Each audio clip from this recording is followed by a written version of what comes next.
Kuku Raadios välja öeldud seisukohad ei pea ühtima Kuku Raadio seisukohtadega.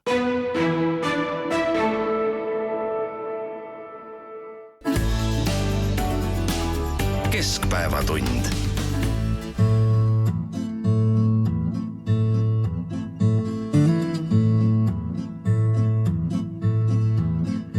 Mulle ennustama nii kui nii ei usu, kui need hetked on nii helged.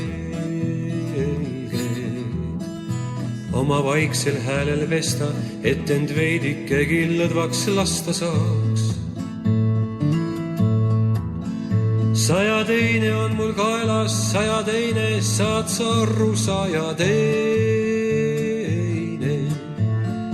Oleks asi tõendid selged või kui süü ma võtaks omaks, oleks kogu paugu kaja juba ammu haihtund õhku ja mu hindamatud kondid oleks ammu juba saanud kodumaaks. Vaata Špakov juba magab, mis tal viga, istub ära oma 10 ja kui koju saab, toob labida ja raha kaevab välja. Mõni teine ainult poole eest, sest papist istuks kogu perega. Kuid kui minu saavad kinni, siis on krõška, siis ei aita mingid naljad. 102 on mul kaelas, saad sa arru, 102, aga lõpeb verrega. Aga sina ära surre, ole mees ja istu ära oma kolmeke.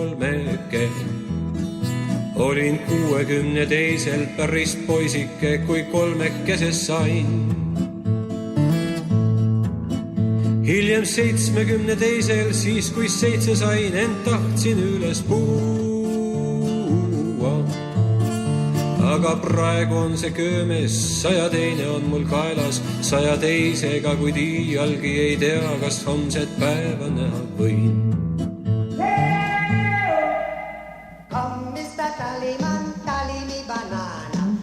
Uudiseid koduvabariigist.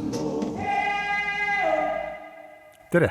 Siin Keskpäevatund ja Kuku Raadio, Tallinna stuudios Ainar Ruussaar, Ignar Fjuk ja Priit Hõbemägi.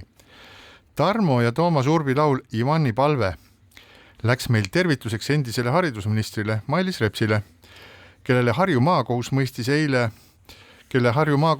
eile süüdi omastamises ja kelmuses ja määras talle 1 aasta ja 5 kuu pikkuse tingimisi vangistuse 2-aastase katseajaga, aga mitte ainult Mailis Reps ei saanud õiguse ja õigluse karmi piitsa tunda sel nädalal. Ka Gert Kingo, samuti kõrges riigiametis olnud ja Riigikogu liikmena tegutsenud inimene mõisteti kelmuse eest süüdi ja tema sai karistuseks 1 aasta ja 9 kuud tingimisi vangistust 2-aastase katseajaga, aga olgem ausad, see kõik on naljaasi võrreldes nende lugudega, millest laulsid Tarmo ja Toomas Urb. Jah, paragrahv 102, seda Eesti kriminaalkoodeks ei ole, Eestis surmanuhtlus on keelatud juba pikemat aega õnneks, nii et kedagi surma ei saa mõista, aga iseenesest on see märkimisväärne, et ikkagi peaaegu igal aastal kohus mõistab süüdi just nimelt sellises poolleebes korruptsioonis vahele jäänud kõrged riigiametnikud. Et see on iseenesest väga hea märk minu meelest. Väga hea märk, et need asjad tulevad välja, ehkki ka Mailis Repsi puhul kestis see ju tegelikult mõneti juba 20 aastat. Teate, mis mulle praegu meenub? Nii. 2005 oli Mailis Reps haridusminister. Kas teile meenub? Ta käis Marimaal.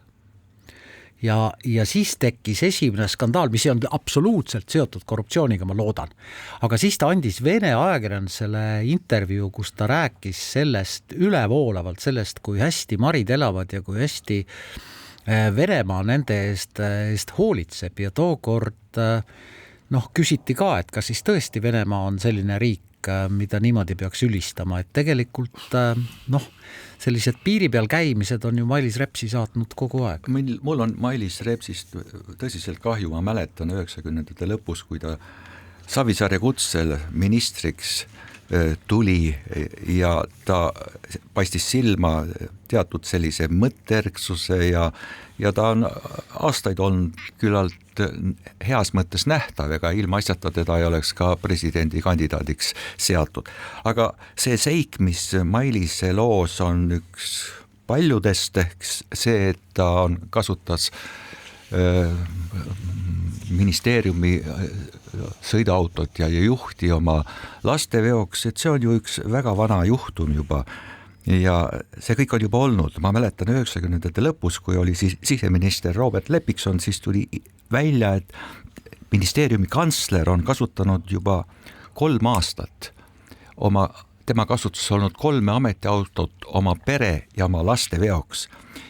Ja autojuhiks oli siis liikluspolitsei vaneinspektor, kellele nende vedude eest... Praegune Narva linnapea. No nii, mitte see vaneminspektor, vaid see kantsler oli praegune linnapea. Ja kui siis küsiti minister Robert Lepiksoni käest, et kuidas ta vaatab sellisele juhtumile, ja siis ta vastas nii, et teate, et see ei kvalifitseeru isegi 10 valdkonnas ehk ministeeriumis suurimate pattude hulka.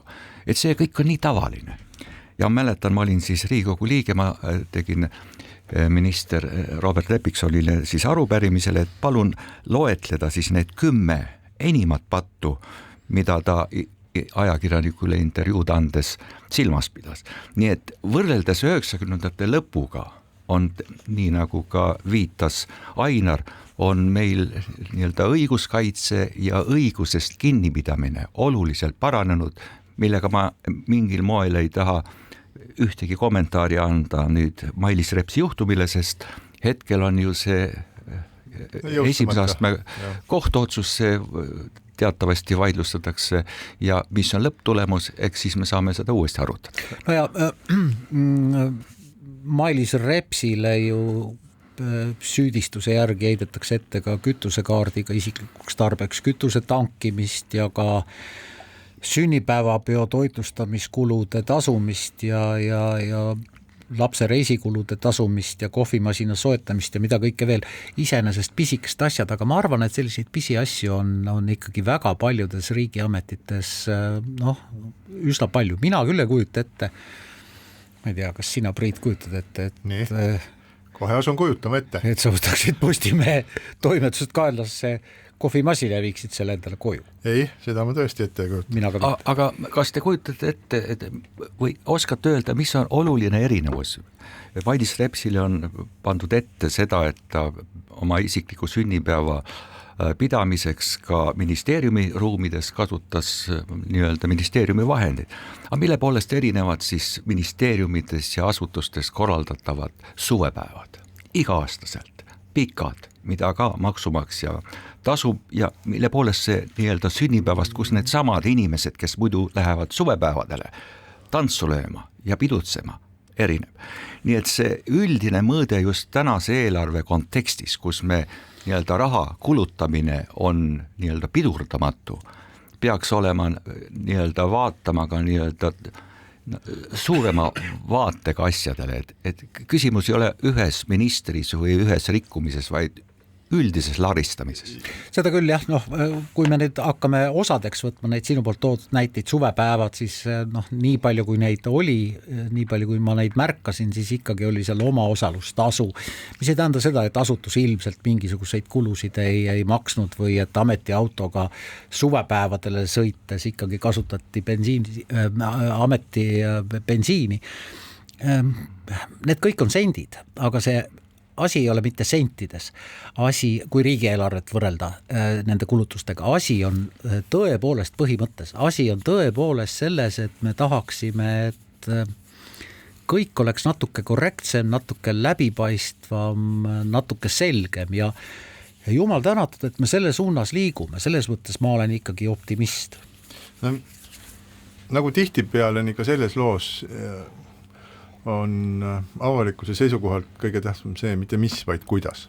Ehk et kuidas see asi kõik toimus ja kui me vaatame nüüd seda Mailis Repsi juhtumeid ja neid erinevaid aspekte seal, siis üks selliseid silmatorkavamaid oli tema sünnipäev, mida ta pidas väga peenes restoranis Mon Repos, kuhu tallinlane ja isegi selline korralik keskklassi tallinlane läheb võib-olla kord aastas või ei lähe sedagi näiteks. Ja selle sünnipäeva selline mastaap, sellest õhkus nii-öelda tõelist Edgar Savisaarelikku suure linnakorruptsiooni hõngu, mis siis väljendus selles, et toodi kingituseks kell ja siis kutsuti inimesi sinna sünnipäevale ja paluti mõelda ka väikesele kingitusele ja seda kõike tehakse siis nii-öelda ministeeriumi raha eest, mis näitab, et seda, et on täiesti nagu sassi läinud siis omavahel, et kes sa oled, mida sa teed, kelle rahakott see on ja tekib selline nagu karistamatuse tunne ja see, mida selliste asjade pealt nägemine või hiljem teada saamine ühiskonnas tekitab, see on selge arusaamine. Meie ühiskond on kahekorruseline, ühel korrusel elavad need, kes on avaliku raha juures, kes kasutavad seda seejuures häbitult omaenda huvides ja seal allkorrusel on need, kes saavad juurde 2% käibemaksu, 2% tulumaksu, julgeolekumaksu, seda teist, kolmandat, neljandat. Ja see tekitab ärritust, viha ja sellist allasurutud raevu, et kuskil on keegi, kes saab selle rahaga, mille sina oled maksudeks maksnud ja loodad, et see läheb tõepoolest riigikaitseks, aga ta tassib siis koju endale kohvimasina. Ma üks päev läksin mööda, sest on mõnda aega haridusministeeriumist ja sealt mida tänavalt tuli üks mees, kelle süles oli kohviapparat ja siis mul oli hirmus tahtmine küsida tema käest, et kas viite tagasi või kas viite ministeeriumisse tagasi või viite koju, aga igaks juhuks helistasin seda mitte küsida. Nii et sellised asjad on need, mis inimesi väga ärritavad. See, et kohus mõistab õigust, see on kahtlemata, see on suurepärane. Kui ma vaatan seda, mida siis on advokaadid väitnud, need kaitsjad leidsid, Postimees kirjutab, et autojuhi ja nõunike tööülesanded eeldavad tegelemist ministri lastega, mistõttu oli Repsil selliste ülesannete andmine seaduslik. See on küll selline, ma pean Paul Keresest väga lugu, aga ma pean selliseid väiteid küll huumorivaldkonda kuuluvateks, et näed, et ministril on lapsed ja siis tema abilised nõunikud peavad nii-öelda Eesti Vabariigi nimel oma tööajast siis täitma veel mitmesuguseid ülesandeid. No ei ole lugenud paraku Repsi autojuhi ja ametijuhindi töölepingut, et võib-olla seal oli see kirjas. Ei olnud muide. See päris sa oled lugenud? Päris põhjalikult seda protsessi väga põhjalikult kajastati ja autojuhiga räägiti seal üsna palju, nii et ajakirjandus seda kõike kajastus, aga ei, et seda tal seal tõesti ei olnud. Nii nagu ei olnud ka kunagi siis, kui selles juhtumis, millest Ignar rääkis. Aga need on sellised hallid alad ja sealt on nagu lihtne üle minna, et ülemus ütleb, et kuule, tead, mul on tõesti probleem, et mine vii mu lapsed ära või mine too nad midagi ära ja siis väike inimene ütleb, et hea küll, et tead, ma tahtsingi minna palka juurde küsima, äkki see kuidagi aitab mind. Et see on ülemuste poolt selline alatu käitumine ja selliste.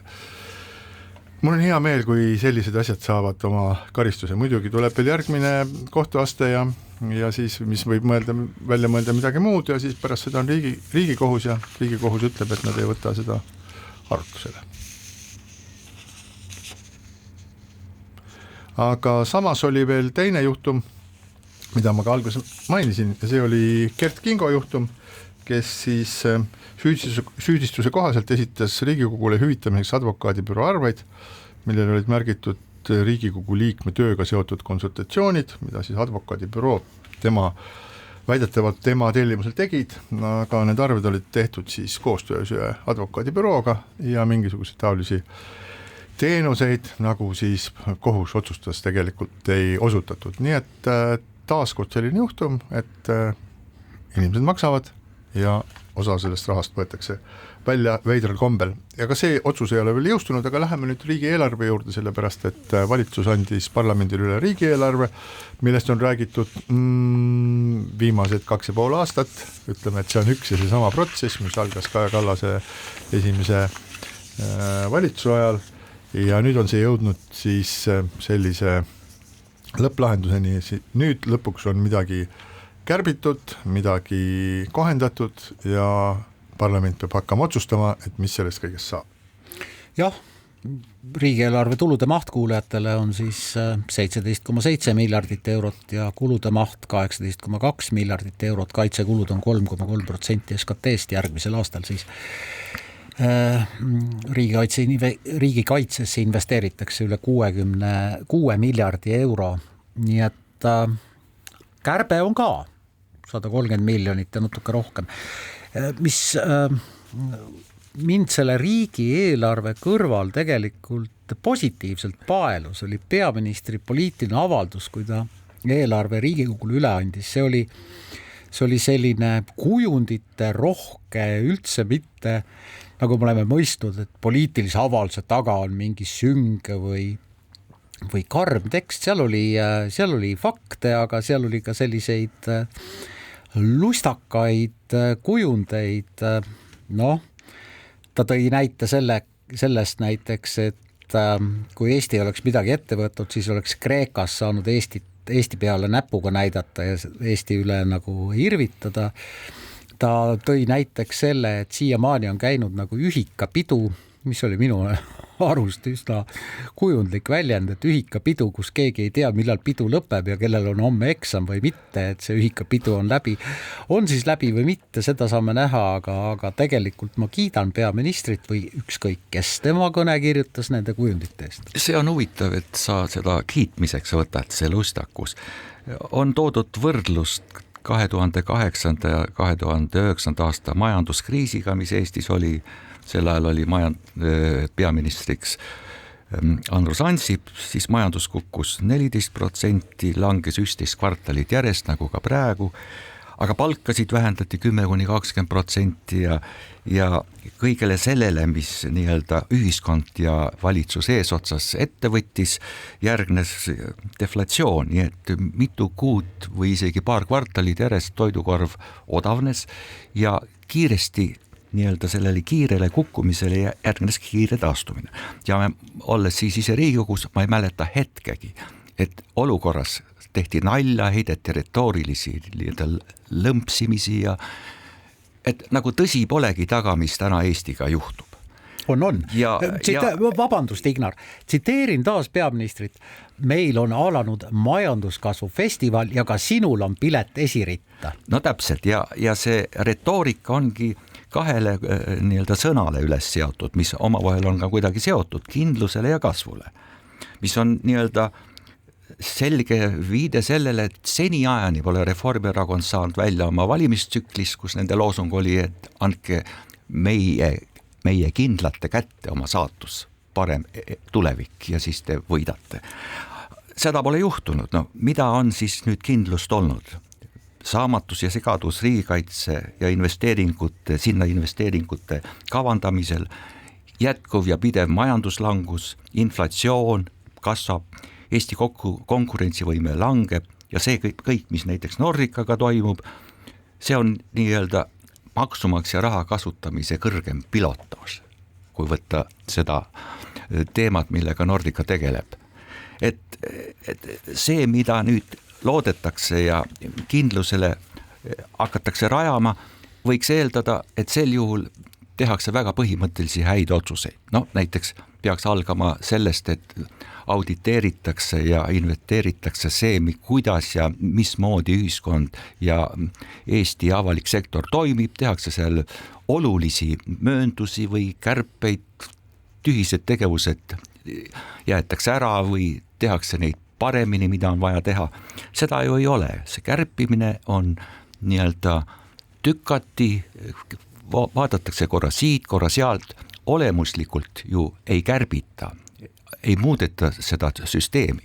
Ja ma olen proovinud ja olen ka rääkinud väga mitme majanduseksperdiga, kes ka Kuku raadios sõna võtavad, et mis on nüüd see, kui üks erakond ütleb ühele ja teisele, ja sinu tõttu on see eelarve defitsiit nii suur, nagu ta on, et mis asjad on nüüd need punktid, mis on seda teinud. Ja kõik ütlevad, et tõesti oli see liigne 3. lapse toetuse kasv, millel polnud nii-öelda tulurida lisatud, aga seda juba võeti vähemaks, kärbiti, olid koroonaaegsed laenud, mis on olulised, kuid mitte nii suured nagu tänane defitsiit, mis ainult ühe kasvab. Ja öeldaksegi, et põhjuseks on ju see, et meil on ligi 90% eelarvest seadusest tulenev ja tuleneb indekseerimisest. Nii et kui me tahame üldse rääkida eelarve viimisest nii-öelda 3% defitsiiti või vähemas, me peame võtma kinni sealt, mis seda defitsiiti kasvatab. Nii et see indekseerimine jätkuvalt toodab olukorras, kus majandus langeb, töötus kasvab, inimeste ostujõud väheneb, konkurentsivõime väheneb, seda eelarve defitsiiti. Me võime võtta kuskilt grammi ja teise, sendi ja teise, aga see ei muuda olemust. Nii et see kärpimine praeguse kava kohaselt ei vii meid nii-öelda kasvule. Kasvule ei viiks ka see, kui lõpetada ära kõrgemate riigiametnike palkade indekseerimine. Aga mulle on siiamaani täiesti arusaamatu. See on Eesti Vabariigis on see tabu. Kõrgete riigiametnike palkade indekseerimise lõpetamine, seismapanek on tabu. Sellest ei räägita, sellest ei vasta ministrid, ei taha rääkida kõrged ametnikud, ei taha rääkida riigikogulised.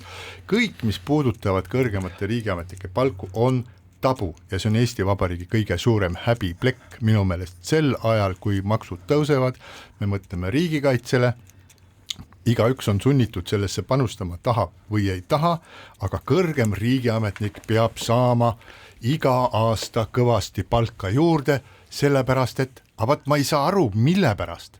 Kas üldse keegi saab aru? See on hea, et sa praegu, Priit, selle välja tõid, aga sa oma juttu alustasid sellega, et see on nüüd väike raha. Ja nüüd ma olengi tahtnud juba varem tuua välja selle nimekirja, kahju mul täna pole seda kaasas, mida erinevad poliitikud ja ka ajakirjanikud meedias öeldakse ühe või teise asja kohta, mida võiks vähendada, kärpida, ära jätta.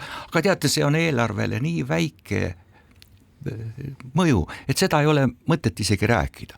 Ja ma olen saanud neid kokku 12 positsiooni ja kui kõik need kokku liita, millesse avaliku sektori inimeste palkadega seonduv on teed rajav või tähistav, see on eeskuju, see on see, kus kogu ühiskond peaks häälestuma sellele reformile.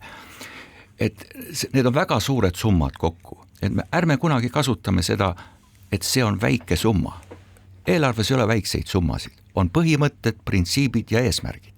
Ja aga mis on väga oluline, on see, et kõik, nii palju kui mina olen vaadanud, kõik avaliku sektori töötajate palgad on tegelikult avalikult kättesaadavad, igaüks võib neid jälgida. Mis võib olla natuke segane on see, et kas tõesti ja kui palju ja millal on makstud mingisugused lisatasusid, aga põhipalgad on kõigile nähtavad. Ja ma räägin kõrgemate riigiametnike palkade indekseerimist, mis on eraldi seadustatud. See on natukene teine asi, see ei ole Kultuuriministeeriumi 3450 eurose palgaga ametnik.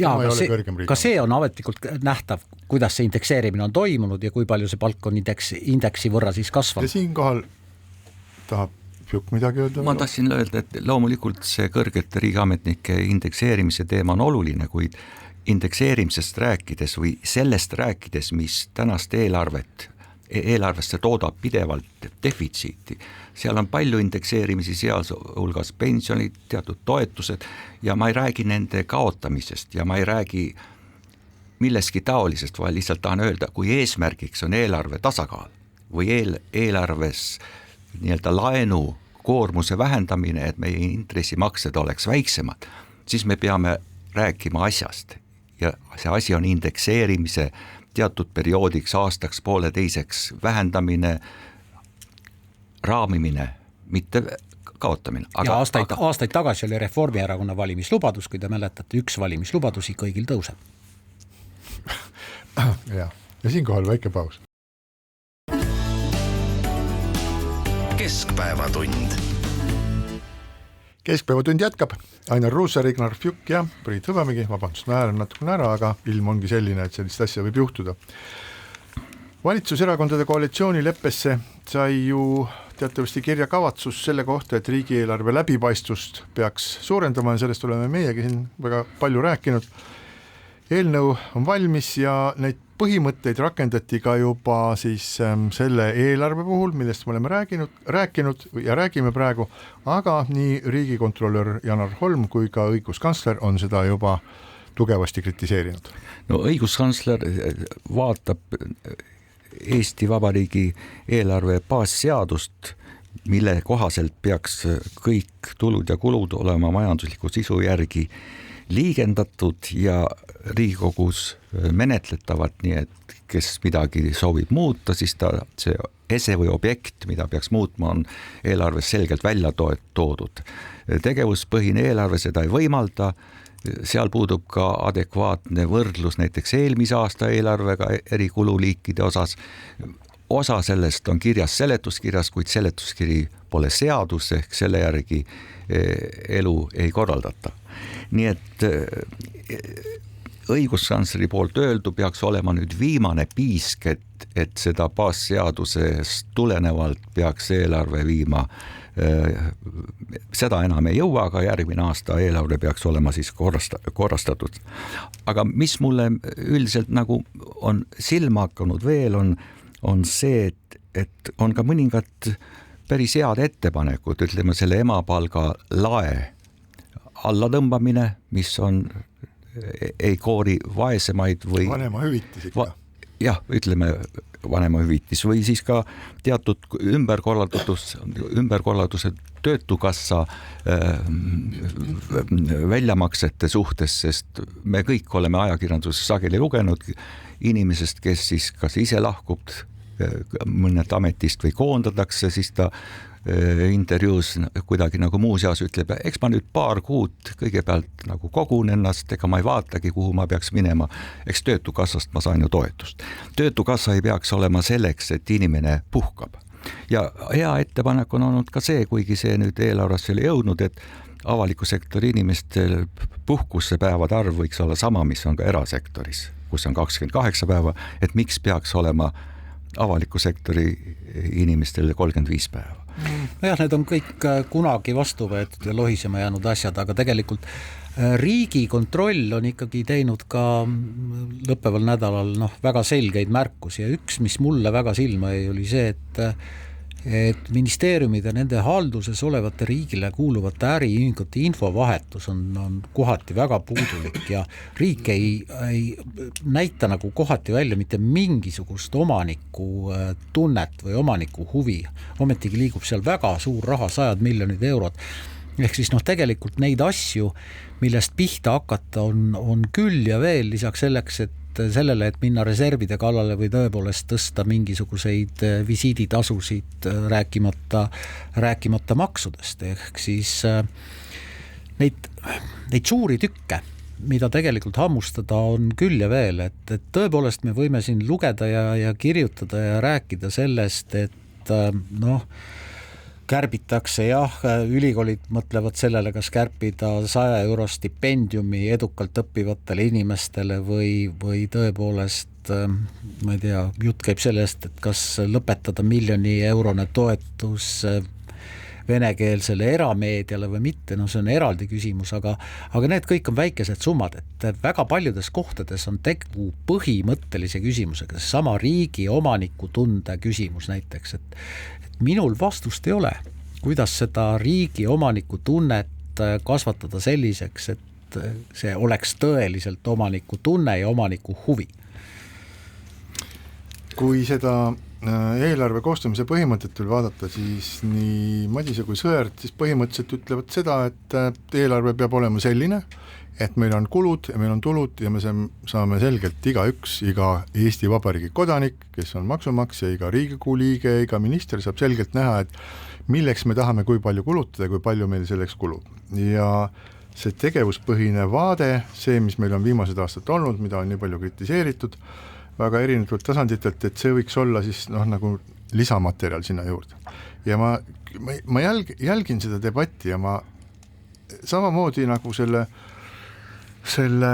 kõrgemate riigiametnike töötasude indekseerimise juures ma panen tähele, et milline tõeline betoonmüür on täiesti mõistliku arusaadava ettepaneku vastas. No me peame endale tunnistama seda, et kui õiguskantsler, eriti kui ta on Ülle Madise ja kui riigikontrolör Janar Holm ütlevad, et see ei ole mõistlik tee, me peame minema mingit muud teed, siis on siiski olemas Rahandusministeeriumi asekantsler, kes räägib, nagu ta oleks kukkunud pilve pealt, ütleb, et tegelikult need kaks vaadet ei ole üksteist vastandavad, need täiendavad teineteist, siin ei ole õigeid ja valesid vastuseid, ma arvan, siin tulebki debateerida, mis on peamine parlamendi roll, kas arutada sisu ja eesmärkide üle või tegelikult otsustada mõne muuseumi rahade üle. Ja see on selline, vabandust, bullshit, see on tüüpiline ametniku bullshit, mis kaitseb mingisugust olukorda ja see, ma ei tea, mis asi see olukord on, kas lihtsalt ei soovita selle asjaga tegeleda,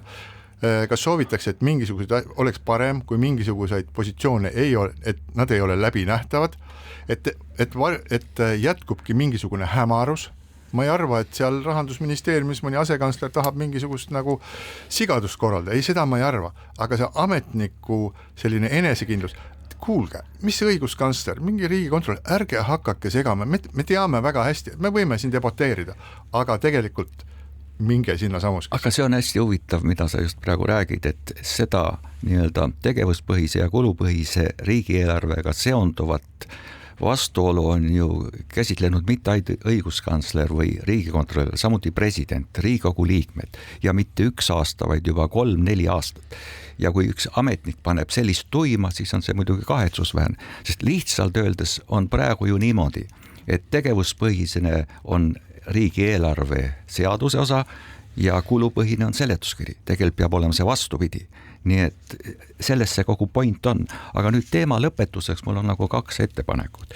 Üks ettepanek on üldise valitsuse ja ka teatud meedia retoorikale, kus läbivalt on juba aasta-poolteist kurdetud meie viletsat seisu sellega, et lihtsalt meie eksportpartnerid, Saksamaa, Soome, Rootsi, seal on nii kehvasti kõik ja meie tooteid ei tahetaks. Küsimus ei ole selles või üksnes selles, vaid küsimus on selles, et meil on energiahinnad kõrgemad, meil on väga kiire palgakasv, meil on tootmiskulude kasv, meil on vähene innovatsioon, see on aastaga vähenenud ligi 4% võrra, mida siis raskuspunktide võrra hinnatakse, nii et me ei ole enam üldse konkurentsivõimelised. Nii et küsimus ei ole ainult Rootsis, Soomes või Saksamaas, vaid küsimus on kõigepealt Eestis ja teine ettepanek on seadusandjale. Et meil on hea tava, näiteks mingi 15 aastat tagasi vist pandi kütuse erasõiduki kasutamiseks kompensatsioon vist 30 senti kilomeetri kohta. See on nüüd kehtinud aastaid. Kunagi määrati, et visiiditasu on 5 eurot, see toimus ka vist 15-20 aastat tagasi ja siis järsku ühel korral tõstetakse seda 20 euro peal. Mujal maailmas, näiteks Lätis praegu muudetakse tulumaksuseadus, seal maksuvaba miinimum määratakse ära, praegu ta on 500 eurot, järgmisel aastal on ta 510 eurot, 2 aasta pärast peale seda on ta 525 eurot ja nii edasi, et seaduses peaks olema see ära määratud ja samamoodi ka lõpptähtaeg, kui öeldakse, et käibemaks, mida me praegu seoses julgeolekumaksu mõttes tõstame, et see on ajutine, siis peaks olema kirjas. Kehtib kuni aastani 2028, aga seda ei panda. Ja siis tuleb need valimised ja aasta 28 ja siis uus valitsus tõstab veelgi seda. Nii see on jah. Sotsiaalmaksusüsteem on muidugi meie lõunanaabrite juures veidi teine, et me päris üheselt seda võrrelda ei saa, aga ma olen sinuga täiesti nõus. Ja mis on nagu kõige olulisem on see, et tõepoolest tegelikult vaatamata sellele, et parlamendivalimisteni on aega 3 aastat, on tegelikult Riigikogul lisaks riigieelarve vastuvõtmisele või sellele muudatusettepanekute tegemisele, konkreetsete muudatusettepanekute tegemisele nüüd ikkagi väga oluline roll muuta neid sinu poolt juba viidatud alusseadusi, kas või seda sama riigieelarve seadust, kas või seda sama palkade indekseerimist kuidagi korrastada, kas või seda sama riigiettevõtete omanikud tunde suurendamist kuidagi seadusega korrastada ja nii edasi. See on paragrahv 102. Tuleb rakendada. Ja nüüd nagu sellest eelmist jutust tuli välja ka, et Eesti on nagu väga tugev sellises reguleerimises ja indekseerimises ja selliste olemasolevale ressursile mingisuguste tõkendite või piiride, voolusängide ja igasuguste muude asjade ehitamises, aga samal ajal, kui oleks vajalik piiri lõhkuda, minna kuhugi välja, teha rohkem, kui sult parajasti oodatakse, et seda ei ole, aga see minu meelest see langeb natuke sellisesse laiemasse konteksti, et näiteks Euroopa Liit on lootustult maha jäänud siis kõigi maailma suurtes platvormitehnoloogiates, et kui me vaatame, siis kõik 5 suuremat platvormi on maailmas, on tehnoloogialast platvormi, on Ameerika päritoluga ja Euroopas neid ei ole. Ja mida siis Euroopa teeb? Ja see on nüüd nagu naljaga, aga see nali on pärit ikkagi sellisest nagu tõsisest keskkonnast. Siis öeldakse niimoodi, mida teeb USA? USA innoveerib, see on riik, kus kohas toimub nagu jätkuv ja pidev pidurdamata innovatsioon. Mida teeb Hiina? Hiina kopeerib kõike seda, mis on juba kuid mitte ainult. Ja mida teeb Euroopa Liit? Euroopa Liit reguleerib.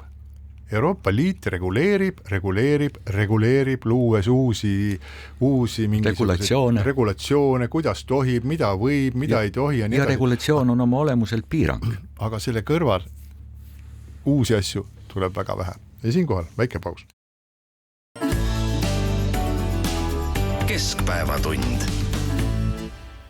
Keskpäevatund jätkab, Ainar Ruussaar, Ignar Fjuk ja Priit Hõbemiga räägime nüüd algatuseks natukene Nordicast, sellest samast Nordicast, mis kunagi oli kuulus, seejärel kurikuulus Estonian Air ja nüüd on pudenenud mingisuguseks kummalisteks X-Flydeks, transpordivarahaldusteks ja regional jettideks, mis põhiliselt tegelevad sellega, et lendavad mitu korda üle panditud lennukitega kusagil Rootsi võsas ühest väikesest külakusest teise ja meil ei ole selles mitte midagi. Nüüd ütles suur lennukompanii SAS üles lepingu Nordicaga, Nordica pani laksti vastu ja lõpetas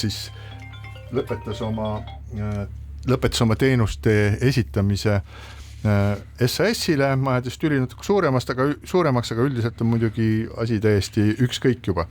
Nüüd Nordica juhid on rääkinud kurba juttu ja hõõrunud pisaraid näole laiali, aga fakt on see, et see on läinud Eesti maksumaksjale juba ligi 400 miljonit maksma, see unistus, et Eestil võiks olla oma lennufirma ja kui teda pole, et siis võiks teda kuidagi teistmoodi nimetada. Ettevõtte kahjum on suur, see võib ulatuda 20-30 miljoni vahel ja suur probleem on selles, et majandusaasta aruanne on esitamata, aga seda ei saa esitada sellepärast, et kuna kahjum on nii suur, siis langeks aktsiakapital alla poole ja pärast seda tuleks kohe välja kuulutada pankrot, aga seda ei soovita teha, sellepärast et nii või teisiti, see on siiski Eesti Vabariigile kuuluv ettevõtte transpordivarahalduse nime all, kuigi seal töötab vähe inimesi ja nagu ma ütlesin, et need lennukid on panditud, renditud mitu korda ümber, nii et müüa ei ole seal ka midagi, aga kui ma usaldan minul olevat andmeid, siis saab juht siiski 25 000 eurot kuus selle eest ja regional jeti juhtimise eest veel 55 000, nii et üks uus Tero Taskila, ükskõik kuidas sa seda Nordicat või Estonian Air ei aja, ikka istub seal tipus üks mees, kes saab 30 000 eurot palka ja asjad lähevad aina hullema. Rahvusliku lennukompanii ajalugu ulatub ju tegelikult meie taasiseseisvumise alguseni välja. Estonian Air alustas ju detsembris 1991 ja enne oma lõppu Estonian Air, enne muutumist siis Nordicaks, tegi Estonian Air Tallinnas 11 Tallinna lennujaamast, 11 otselendu. Ehk siis ka täna saab Tallinna lennujaamast sinna või tänna otse lennata, aga küll mitte ühegi meie rahvusliku lennukompanii lennuga ja lugesin tõesti nüüd paari päeva tagust Nordica juhtide ajakirjanike kohtumise tulemuselt seda, et 10 lennukit on tööta. 10 Nordicale kuuluvat lennukit on ilma tööta ja kui lennuk ei lenda, kui lennuk ei ole õhus, siis see ainult kasvatab kahjumit. Ehk siis ma tõesti ei tea, miks Nordica Pankrotti ajamine on nii kaua veninud, ilmselt on see tõeliselt keeruline protsess, sest et piisavalt huvitavat ostuhuvi ei ole selle ettevõtte vastu ju ka tegelikult näidatud, aga vaatasin nii palju, kui ma leidsin, et kes neist Tallinnast siis muud maailma teenindavatest lennukompaniidest, millest üks on LOT, Poola oma ja teine on Air Baltica, lõunanaabrite oma, et ega ka nemad ei ole kasumis. Aga nende kahjum ei ole nii märkimisväärne ja nad on ikkagi turul erakordselt aktiivsed. Muidugi põhjus, miks on kahjumis, on tõesti LOT-il, Air Balticul ja Nordical täiesti erinevad. Sellest samast artiklist selgus, et 23. aasta suvel 2 kuul juunis jättis ettevõtte ära 480 lendu ehk 12%, mille eest aasta lõpus siis Sassile maksti trahvi 750 000 eurot ja lisaks sellele, et maksti nende ära jäänud lendude eest trahvi, jäi ära ju lendude eest saamata müügitulu ja tuli samas maksta jõude seisnud, kuid palka saanud personalile. Need on väga suured summad, nii et kui Air Balticu puhul kahjumit tekitab nii-öelda odav hind, et saada omale reisijaid, siis Nordica puhul on olnud selleks lihtsalt saamatus, tahtmatus ettevõtet juhtida ja vastutada. Kes vastutab riigiettevõtte eest? Üldkoosolekuks on minister. Nõukogu komplekteerib minister ja seal on riigi kõrged ametnikud sees. Seal on olnud aastate jooksul ka täna Riigikogus istuvad poliitikud. Kas keegi neil küsib, milline on teie vastutus? Mitte keegi. Lihtsalt meeldetuletuseks, et viimasel 16 kuu jooksul on igakuine kahjum on 1,2 miljonit eurot ehk kokku 22 miljonit ja kui siis on küsitud asjaosaliste käest, et kas me peame sellega leppima, siis öeldakse nii, parem kahjumiga leping kui lepingut pole üldse. Ühesõnaga, selle hullumeelsuse oleks pidanud ju ammu ära lõpetama ja alternatiiv on ju kas lõpmatult kasvav kahjum, millele Priit siis pani ka hinnasildi juurde kokku juba 400 miljonit või lihtsalt pankrotiga lõpetamine, et see lõputu hullus lõpetada. Siin on puudunud poliitiline tarkus ja vastutus.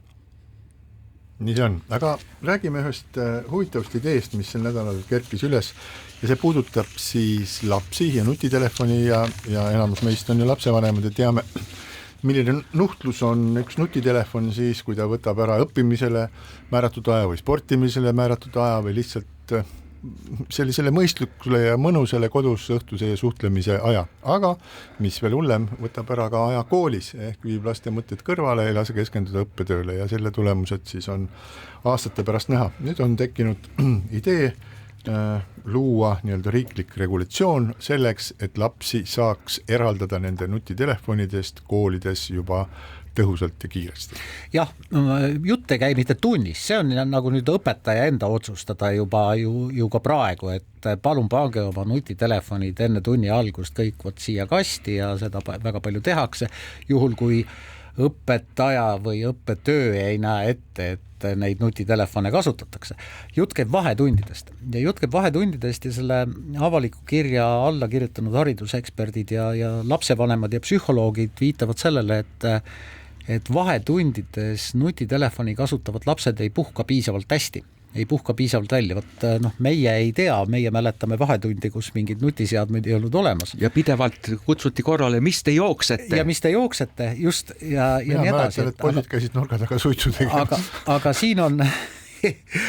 siin on küsimus selles, et tegelikult teistpidi on nagu nutitelefon muutunud mingisugusel moel mingisuguseks inimõiguseks, ehk siis ma ei kujuta ette, kas tõepoolest on võimalik vastu võtta mingisugust seadust parlamendis, mis keelustaks nutitelefonid koolis.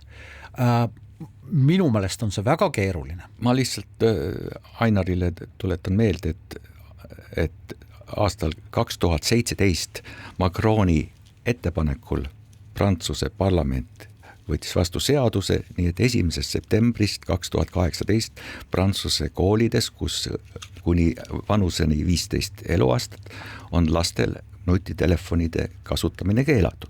Ja nagu sa välja tõid ka, et küsimus ei ole ju selles, et mitte kasutada teatud ainetes tunnis nutitelefoni, kuigi ma saan aru, et tänapäeva vahendid on ka teistsugused, et see ei pea olema nutitelefon, aga vaheaegadel, kus on vaja sotsiaalset suhtlust pakkuda lastele, on vaja liikuvust võimaldada lastele ja ka nutitelefonis ka seotud teatud kiirguskahju lastele ja mis kõige hullem, harjuda teatud sõltuvustootega, millest hiljemalt kasvavad välja järgmised sõltuvusvõimalused. Et selles suhtes peaks ka ikkagi riiklikul tasandil seda probleemi menetlema ja käsitlema. Jah, aga minu sõnum oli see, et mitte et ei peaks, vaid see on erakordselt keeruline ülesanne, sellepärast et siin on nii poolt kui vastuargumente ja mõned vastuargumendid on need, et aga tõepoolest mõni laps vajab võib-olla nutitelefoni selleks, et tal on vaja suhelda oma lapsevanema, oma ma ei tea, vanavanemaga või mida iganes vahetunni ajal ja see on ka argument. See on argument, aga kui vaadata jälle seda kõrgemalt helikopteri pealt, siis lapsed on siin ohvrid, mitte kurjategijad ega kelmid. Ei, muidugi mitte, keegi ei ole seda väitnud. Kogu suur IT-tehnoloogia tööstus, kõik need 5 platvormi, mille väärtus ulatub üle triljoni $, nad toodavad seadmeid, millel pole efektiivseid lukkusid laste tegevuse peatamiseks. Facebooki taolised firmad toodavad äppe, mis on parimate psühholoogide poolt loodud selleks, et inimesi sinna külge nii-öelda sõltuvuslikult kinni saada ja see on minu meelest üks kõige suuremaid avaliku sigadusi tänapäeva maailmas üldse. Seda tehakse kõik meie laste arvel, ükskõik millises maailma osas nad ei ole ja suurtesse firmadesse voolab triljoneid. Ma täpselt ei oska kunagi öelda, milline on see järgmise Riigikogu valimiste üks teemadest, aga ma tahaks loota, et üks saakski olema see lapsed ja nutitelefonid. Väga hea mõte, aga siinkohal täname teid kuulamast ja kohtume taas nädala pärast. Keskpäevatund.